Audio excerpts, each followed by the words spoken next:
a Brexit blow-up. Trump versus Clinton, and the gloves are off. In fact, there's practically blood on the floor. Donald Trump tweeting this. Crooked Hillary Clinton, who called Brexit 100% wrong, along with Obama, is now spending Wall Street money on an ad on my correct call. Here's the ad Trump is talking about. Enormous shockwaves from Britain's historic vote to leave the European Union. Global markets are plummeting. Every president is tested by world events. But Donald Trump thinks about how his golf resort can profit from them. When the pound goes down, more people are coming to Turnberry. Stocks tank around the world. Brand new sprinkler system, the highest level. He's talking about his new sprinkler system. In a volatile world, the last thing we need is a volatile president. I'm Hillary Clinton, and I approve this message.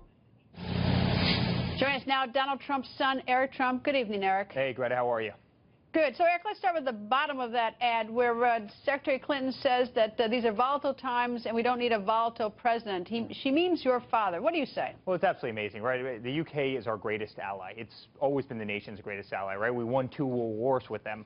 And yet Obama goes out and says that they're going to the back of the line. The back of the line. If, the trade deal, or if they, leave the EU. I mean, how crazy is this? They're our greatest ally, and he's effectively offending it. Why did he even have to opine?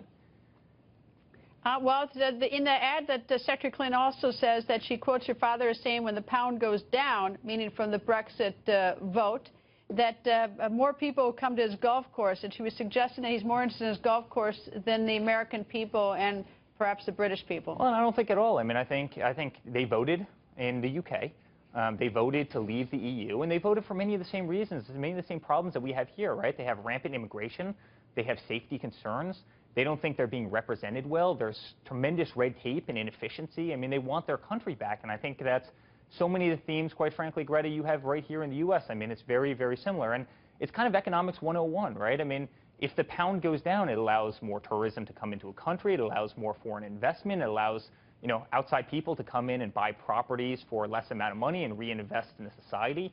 I mean, that's kind of economics 101. I mean, that's why people devalue currency all the time. We see that happening all over the world. They do that for that exact reason. So that's just part of it. I mean, the people voted, something happened, the currency went down, and hey, maybe there's an opportunity that comes out of that. And I think that's exactly what my father was saying. What do you make of the fact, though, that your father and Secretary Clinton are fighting over Brexit? This is a vote in the UK. I mean, we got enough problems back here. I mean, we realize there's some implications for us here, but now the two of them are duking it out over the Brexit vote. Well, listen, I think it's sad. I think, her administration and his administration, Obama's administration, has gotten absolutely nothing right. They can't feel the pulse of the people. Hillary Clinton, who was Secretary of State, who should know this stuff better than anybody, she called it wrong. She said that they were absolutely going to stay in. She didn't see this coming. I mean, she's too worried about going out and making $141 million while she was Secretary of State to actually get the pulse of the people, of our greatest ally. And that's really, really sad. And she called Syria wrong, and she called Libya wrong, and she called Iraq wrong. And, I mean, she hasn't made one correct decision, ever in her, in her long period of time in government. And, she clearly doesn't have the pulse of the people, either in the UK or certainly in this country, because we're facing the exact same issues that they just voted on. And my father's been talking about these issues for months and months and months. Do you think that Senator Bernie Sanders, who has tapped into it on the Democratic side, he would have been a more formidable opponent for your father than Secretary Clinton? Because Senator Sanders clearly has tapped into the discontent as well. Well, listen, he certainly was talking about trade. There's no question about it. And I think that's a common message with my father, right?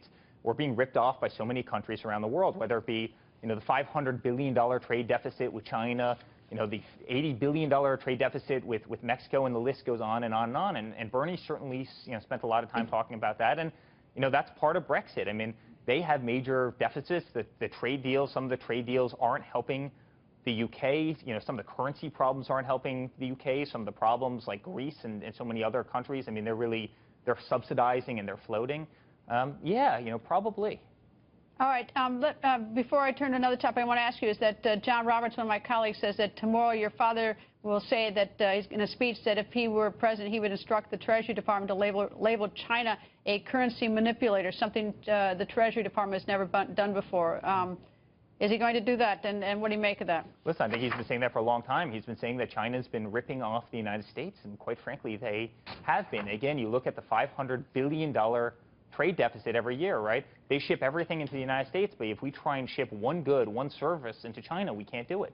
They devalue their currency. They take our jobs. They take our manufacturing. I mean, if you look at the manufacturing of the United States between 2000 and today, we've lost a third of our jobs. I mean, a third of our jobs have gone overseas to these countries because of that devaluation. And my father's been talking about this since the beginning, and it's something that he's incredibly passionate about. I mean, he wants to put America first again, and, you know, our leaders just aren't doing that, Greta. Our leaders just aren't doing that. Eric, your father also appears to be massaging his originally proposed temporary ban on Muslims. In December, his proposal included all Muslims, but here's what he said to our own John Roberts this weekend in Scotland.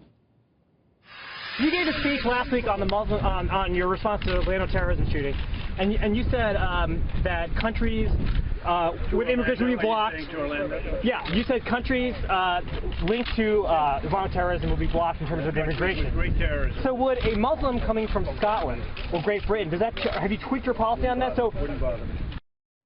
So Eric has his thoughts about Muslim and immigration and his ban. Has it been somewhat massaged? Is it somewhat, refined or narrowed?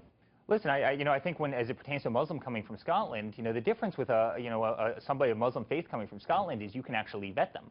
I think my father's biggest point was, hey, listen, if you have 200,000 Syrian refugees coming over this country, they don't have files, they don't have documents, they're not in any kind of database, there's no records on these people. The CIA and the FBI and everybody else, and ISIS, quite frankly, has said that they've infiltrated those Syrian refugees.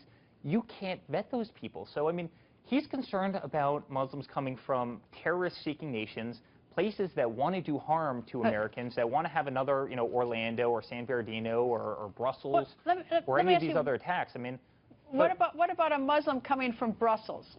Because that certainly has been a hotbed of terrorism. Would a Muslim coming from Brussels, would that be in his definition of a terrorist country or not? Well, listen, possibly. I think part of his message also, Greta, for the longest time has been, let's pump the brakes until we can do the proper due diligence on these people, so we know that if people are coming into the United States, you have good people coming into the United States, you have safe people coming into the United States, you have people who embrace our culture, our values, believe in the American way of life, will acclimate and assimilate. I think that's all part of his message, but most of all, he wants to keep America safe. Eric, thank you very much for joining us. Thank you, Greta. Great being with you as always.